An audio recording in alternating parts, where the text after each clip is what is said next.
Big பாஸோட exclusive poster ஒன்று release ஆயிருக்கு. அந்த போஸ்டரில் ஏவி போட்டிருக்காங்க 4 ஃபைனலிஸ்ட்டுக்குமே. அதில் ஒரு சில ஆர்டர் இருக்குது.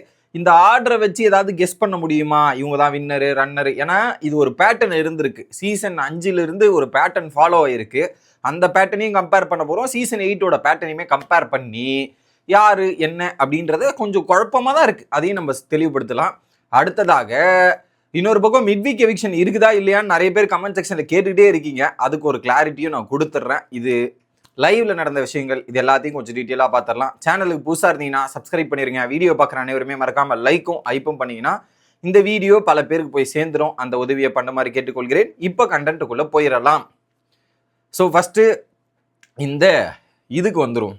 ஸோ 4 ஃபைனலிஸ்டோட ஏவி போட போகிறாங்க. அதில் குறிப்பாக என்ன போட்டிருக்காங்க ஹைலைட்ஸான வார்த்தைகள் பார்க்கலாம்.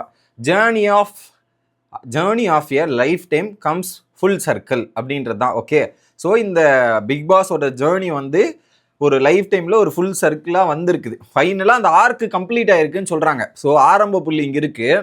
ஆரம்பித்து இந்த சர்க்கிள் வந்து இப்போ எண்டில் நின்று இருக்குது அப்படின்றது தான் சொல்கிறாங்க. இந்த பிக் பாஸ் ஜேர்னி, அது வாழ்க்கையின் ஜேர்னி அப்படின்றத வச்சுக்கலாமே. பிக் பாஸ் வாழ்க்கையின் ஜேர்னியோ ஒரு சர்க்கிளாக வந்து நின்று இருக்கு, ஃபைனலாக ஒரு எண்டுக்கு வந்து நின்று இருக்கு அப்படின்ற மாதிரி மீன் பண்ணிட்டு எமோஷன்ஸ் ரன் ஐ டியர்ஸ் டர்ன்ஸ் ஜாய்ஃபுல். எமோஷன்ஸ் ஒவ்வொருத்தருக்குமே ஐயா இருக்கு. அந்த ஃபைனலிஸ்ட்டுக்கு டியர்ஸ் டர்ன்ஸ் ஜாய்ஃபுல், அந்த அழுகையெல்லாம் அவங்களுக்கு வந்து சந்தோஷமாக மாறுது.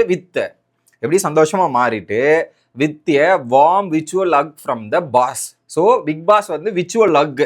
ஸோ அவர் வாய்ஸ் மட்டும்தான் இல்லையா, நேரடியாக ஹக் பண்ண முடியாது, விர்ச்சுவலாக ஹக் பண்ணியிருக்காரு. இந்த 4 ஃபைனலிஸ்ட்டுமே அந்த போஸ்டரை பார்க்கும்போது 4 பேருமே ஹோல்டிங் ஆன் எமோஷன்ஸ் அப்படின்றதான். சபரி இப்படி இருக்காரு, இப்படி பார்த்துட்டு அப்படியே இதோட பார்த்துட்டு இருக்காரு. இன்னொரு பக்கம் அரோரா துணியை வச்சுட்டு இப்படி மறைச்சிக்கிட்டு இப்படி பார்த்துட்டு இருக்காங்க அரோரா. இன்னொரு பக்கம் வியந்து அப்படின்ற மாதிரி விக்கல்ஸ் ஒரு பக்கம். இன்னொரு பக்கம் ஜாலியாக அப்படியே காமன் கம்போஸ்டாக ஜாலியாக வந்து ஃபோட்டோ பார்க்குற மாதிரி இப்படி ஃபோட்டோ பார்த்துட்டு இருக்காங்க திவ்யா அவர்கள். இதுதான் அந்த ஃபைனலிஸ்டோட ஏவி போட்டிருக்காங்க. அதில் ஒரு பேட்டர்ன் ஃபாலோ ஆயிருக்கு. அந்த பேட்டர்னில் தான் எனக்கு ஒரு சந்தேகம் இருக்குது. என்ன அப்படின்றத பார்ப்போம். ஃபஸ்ட்டு சபரி, 2வது அரோரா, 3rd விக்ரம், 4th திவ்யா. இந்த 4 பேர் வச்சுருக்காங்க, இந்த ஆர்டரில் வச்சுருக்காங்க. இதில் இன்னொரு விஷயமும் நல்லா நோட்டீஸ் பண்ணால், இந்த 4 பேர் ஏவின்ட்டு அதுக்கு கீழே வந்து சின்ன சின்ன பாக்ஸ் போட்டு கார்டன் ஏரியாவில் தான் அந்த AV photo frame ஹைலைட்டான memory மூமெண்ட்ஸ்லாம் create பண்ணியிருக்காங்க. அதில் சபரி வந்து சபரி பின்னாடி கேமரா வச்சு எடுத்திருந்தா அந்த ஆங்கிளில் சபரிக்கு வச்சிருக்காங்க ஃபர்ஸ்ட் ஃபுட்டேஜ். 2வது அரோராக்கும் அதே ஃபுட்டேஜ் தான், பின்னாடி இருந்து அரோராக்கு ஒரு ஃபுட்டேஜ் வச்சிருக்காங்க. ஓகே, அரோராவோட ஃபுட்டேஜ். ஆனால் 2 பேருக்கு எப்படி காமிச்சிருக்காங்க, பின்னாடி இருந்து அவங்க ஏவி முன்னாடி பார்த்துட்டு இருக்கிற சீனை காமிச்சிருக்காங்க. அதர் 2 பர்சன்ஸ் திவ்யா மற்றும் விக்ரமுக்குலாம் முன்னாடி, ஸோ ஏவி முன்னாடி. ஸோ அவங்க ஏவியோட பார்க்கும்போது அவங்களோட ரியாக்ஷன் எப்படி இருக்குன்ற மாதிரி இந்த ஃப்ரேம் வச்சிருக்காங்க விக்ரமுக்கும் திவ்யாக்கும். அதில் திவ்யா எமோஷனல் ஆகிட்டு கீழே அந்த பிளாட்ஃபார்ம் போட்டிருப்பாங்களே, ரெட் கார்பெட் மாதிரி ஒரு பிளாட்ஃபார்ம், அங்கே உட்காந்து திவ்யா வந்து ஒரு மாதிரி எமோஷன் ஹோல்டு பண்ணி அழுகுற மாதிரி இருக்குது. இதுதான் ஆர்டர். இதில் எனக்கு என்னன்னா 2 பேர் பின்னாடி காமிச்சிருக்காங்க, 2 பேர் முன்னாடி காமிச்சிருக்காங்க. அதுலேயே ஏதோ ஒரு இன்ட்டு மீன் பண்ணுறாங்களோ அப்படின்னு ஃபீல் வருது. அது என்னால் என்னன்றது கணிக்க முடியல. அது ஒரு பக்கம் இருக்குது. இவங்க 2 பேர் ஒரு சைடாக பார்க்க வச்சுது, இந்த 2 பேர் வேற மாதிரி பார்க்க வச்சுது அப்படின்றது. இன்னொரு விஷயம் என்னன்னா, இந்த இமேஜஸ்லயும் நம்ம பார்த்தா 2 பேர் இதுலயும் நல்லா நோட் பண்ணுங்க, 2 பேர் ஃப்ரண்ட்ல வச்சிருக்காங்க. யாருன்னா சபரி மற்றும் அரோராவை நல்லா பெருசா ஜூம் பண்ணி கொஞ்சம் பெருசா லாங்கா வச்சிருக்காங்க. அதுல முன்னாடி இருக்கிற மாதிரி தெரியுது. இதே விக்ரமோ அது திவ்யாவோ கொஞ்சம் பின்னாடி இருக்கிற மாதிரி ஒரு ஃபீல் இருக்கு இதுலயுமே. ஸோ அப்போ இவங்க 2 பேர் முன்னாடி இருக்க போறாங்களோ, அந்த ஃபைனலிஸ்ட்ல டாப் 2ல யாரு சபரி அண்ட் அரோரா இருக்க போறாங்களோ அப்படின்ற மீனிங்குமே நமக்கு தோணுது அந்த இடத்துல ஃப்ரண்ட்ல வைக்கிறதால. இல்லைன்னா லாஸ்ட் 2 பின்னாடி இருக்கிற 2 பேர் தானே முன்னாடி வர போறாங்க. அந்த 2 பேர் திவ்யா விசஸ் விக்ரம், இப்படியும் பார்க்கலாம் அப்படியும் பார்க்கலாம், 2 ரீதி தான். அந்த ரீதியிலே இப்படி ஒன்னா அப்படின்றதான் நான் பார்த்தேன். ஏகப்பட்ட குழப்பங்கள், நானும் மண்டியை போட்டு பிச்சுக்கிட்டேன், அந்த அளவுக்கு இருக்கு. இந்த ஆர்டர் படி பார்த்தோன்னா கிட்டத்தட்ட சீசன் 5ல இருந்து சீசன் 7 வரையும் ஒரு ஆர்டர் ஃப்ளோ வந்திருக்குது. என்னன்னா, வின்னர் இருக்காங்க இல்லையா, வின்னர் வந்து 4வது ஏவியாவும் ரன்னர் 5வது ஏவி. கடைசி ஏவி ரன்னருக்கு வரும், ரன்னருக்கு முன்னாடி இருக்கிற ஏவி வந்து வின்னருக்கு வரும். 5வது சீசன்ல அப்படிதான் நடந்துச்சு, 6வது சீசன்ல அப்படிதான் நடந்துச்சு, 7வது சீசன் அப்படிதான் நடந்துச்சு. எப்படி 7வது சீசன், இந்த 3 சீசனுமே இந்த ஒரு பேட்டர்ன் படி தான் நடந்துச்சு. இப்போ நான் அந்த பேட்டர்னை போய் செக் பண்ணா, அந்த பேட்டர்னை எடுத்து வந்து இங்க இம்ப்ளிமெண்ட் பண்ணா, ஸோ திவ்யா ரன்னராகவும் விக்ரம் வின்னராகவும் வருது அந்த பேட்டர்ன்ல. பட் இது நம்ம ஜஸ்ட் இன்னும் வீடியோ எந்த ஆர்டர்ல வருதுன்னு நமக்கு தெரியல. பட் இந்த ப்ரோமோவின் பேனர் படி, இந்த அடிப்படையில் நம்ம செக் பண்ணும்போது இந்த ஆர்டர்ல ஷோ கேஸ் பண்ணுதோ அப்படின்ற மாதிரி தோணுது. ஆனால் விக்ரமுக்கு பாசிபிலிட்டிஸ் யார் வேணாலும் இந்த சீசன்ல வின்னர் ஆகலான்றது தெரியும். ஓட்டுப்படி நடக்குமான்னு எனக்கு தெரியல. ஓட்டுல யார் இருக்காங்க என்ன இருக்காங்க நமக்கு தெரியாது.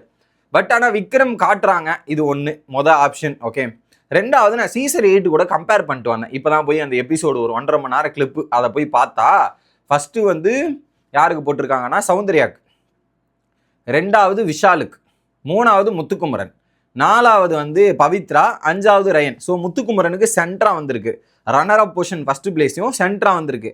அப்படி பார்த்தா இதில் இம்ப்ளிமெண்ட் பண்ணால் ஃபர்ஸ்ட்டாக வந்து சபரி வந்திருக்காரு. அப்போ சபரி ரன்னர் அப்பு. அப்போ திவ்யா அது சென்டர் வந்திருக்கணும்ல. நம்ம அன்அஃபிஷியலை பார்க்கும்போது திவ்யா லீடில் இருக்கிற மாதிரி இருக்கு. அப்போ திவ்யா சென்டரில் வந்திருக்கணும். அந்த பாசிபிளும் இல்லை. ஸோ எனக்கு என்னன்னா ஏகப்பட்ட குழப்பத்தில் நம்மளை சுத்தல வர்றாங்க. நீங்கள் எல்லாத்தையும் இப்படி உட்காந்து அனலைஸ் பண்ணுவீங்க.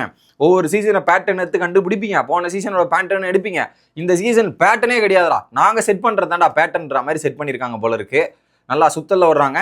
இப்போ கூட சொல்கிற மக்களே, சேனல் என்ன வேணாலும் பண்ணலாம், யார் வேணாலும் வின்னர் ஆக்கலாம் அப்படின்றது தான் நம்ம யோசிக்கணும். அப்படி தான் இருக்குது அப்படின்றத நான் இங்கே தாழ்மையாக பதிவு பண்ணிக்கிறேன், சொல்லிக்கிறேன். ஓகே, இது ஒன்று. அடுத்து மிட்வீக் எவிக்ஷன் இருக்கா இல்லையா அப்படின்ற ஒரு சோசியல் மீடியாவில் வளம் வந்துட்டு இருக்கு. நிறைய பேர் என்கிட்ட கமெண்ட் செக்ஷனில் அரோரா எவிக்ட்ன்றாங்க. சில பேர் வந்து சபரியா திவ்யா எவிக்ட் ஆகிட்டாங்கன்னு சொல்கிறாங்க. கொஞ்சம் கிளாரிஃபை பண்ணுங்கன்னு நீங்கள் கேட்குறீங்க இல்லையா? ஸோ இப்போதைக்கு நான் என்ன கேட்குறேன், இந்த ஒரு போஸ்டர் ரிலீஸ் ஆச்சு. இப்போ இன்னைக்கு நடக்கிறது தான் இந்த போஸ்ட். அப்போ அந்த போஸ்ட்டில் ஒரு இடத்துலையும் கூட இந்த மிட்வீக் எவிக்ஷனை பற்றி நான் மீனே பண்ணலையே. எப்படி மிட்வீக் எவிக்ஷனை பற்றி ஒரு இடத்துல கூட அந்த போஸ்டரில் மீன் பண்ணலையே. அப்போ மிட்வீக் எவிக்ஷன் இருக்காது அப்படின்றத எடுத்துக்கலாம். பட் மிட்வீக் எவிக்ஷன் நடந்தால் இன்னைக்கு தான் நடக்கணும், வேற ஆப்ஷனே கிடையாது. ஏன்னா இன்னைக்கு தான் நடக்கணும். நேற்று நடந்தா இன்னைக்கு டெலிகாஸ்ட் வரும். இப்படி தான் போன சீசன் 6லையும் நடந்திருக்கு. மைனாவோட எவிக்ஷன் அந்த வெள்ளிக்கிழமை தான் நடந்திருக்கு. அந்த வெள்ளிக்கிழமை இன்னைக்கு தான் அந்த ஆர்டரில் தான் நடக்கணும், வேற வழியே கிடையாது. பார்ப்போம் அது என்ன ஆகுது அப்படின்றது பார்ப்போம். எனக்கு தெரிஞ்சு அது எக்ஸ் கண்டஸ்டன்ஸோட பிஹேவியரால எக்ஸ் கண்டஸ்டன்ஸை வெளியேற்றிருக்கலாம்னு நான் நினைக்கிறேன். ஆனால் மிட்வீக் எவிக்ஷனில் நடந்திருந்தா அது வந்து இன்னும் பரவலாக பேசுபொருளாக மாறி இருக்கும். ப்ரோமோவில் கூட போட்டிருப்பாங்க. எப்படி ப்ரோமோவில் கூட போட்டிருப்பாங்க. மிட்வீக் எவிக்ஷன்னா காலைல 2 ப்ரோமோ போட்டாங்கல்ல, அப்படி ஒரு ப்ரோமோவை கட் பண்ணிட்டு சாண்ட்ரி அண்டு கவின் வரதை போட்டு 2வது ப்ரோமோவில் அது போட்டிருக்க தேவையில்லையே. மிட்வீக் எவிக்ஷன் எடுத்து தூக்கி ப்ரோமோவை போட்டிருக்கலாமே. அப்போ அது போடலைன்னா அப்போ அது நடக்கலை அப்படின்றது அர்த்தம். ஆனால் எவிக்ஷன் நடந்திருக்கு, ஆனால் அது ஃபைனலிஸ்டில் இல்லை. இந்த இருக்கிற எக்ஸ் கண்டஸ்டன்ஸ்லேருந்து யாராவது ஓவராக பிஹேவ் பண்ணி அதில் வேணால் வெளியே அமைச்சிருக்கலாம் அப்படின்றது தான் நான் பார்க்குறேன். அதுவாக தான் இருக்கும். மற்றபடி ஃபைனலிஸ்ட்டை 4 பேர் எடுத்துகிட்டு போவாங்க தான் மக்களே நான் நம்புகிறேன். ஓகே, அப்படி ஏதாவது ஒரு அப்டேட் மிட்வீக் எவிக்ஷனோ அப்டேட் ஏதாவது இருந்தால் கண்டிப்பாக நான் உங்ககிட்ட வந்து சொல்கிறேன். நீங்கள் பதட்டப்பட வேண்டாம், பயப்பட வேண்டாம். நீங்கள் போயிட்டு உங்கள் கண்டஸ்டன்ஸான மிஸ்டு கால் கொடுத்துருங்க. ஹாட் ஸ்டாரில் ஓட்டு போடுவோம், மறக்காமல் போட்டுருங்க. இன்றைக்கி தான் கடைசி நாள். விட்டா அதுக்கப்புறம் நீங்களே நினச்சி ஓட்டு போடணும் அப்படின்னு நினச்சாலும் முடியாது. ஸோ அதனால் இன்றைக்கே ஓட்டும் மிஸ்டு காலும் கொடுத்து விடுங்கள். அப்டேட் வந்தால் சொல்கிறேன். ஸோ இது வரைக்கும் அப்படி எந்த அப்டேட்டும் வரல. வந்துச்சு, ஆனால் எவிக்ஷன்ற மொட்டை அப்டேட் தான் வந்துச்சு. யார் என்னன்னெலாம் தெரியல அப்படின்றத சொல்லிக்கிறேன். Bye guys.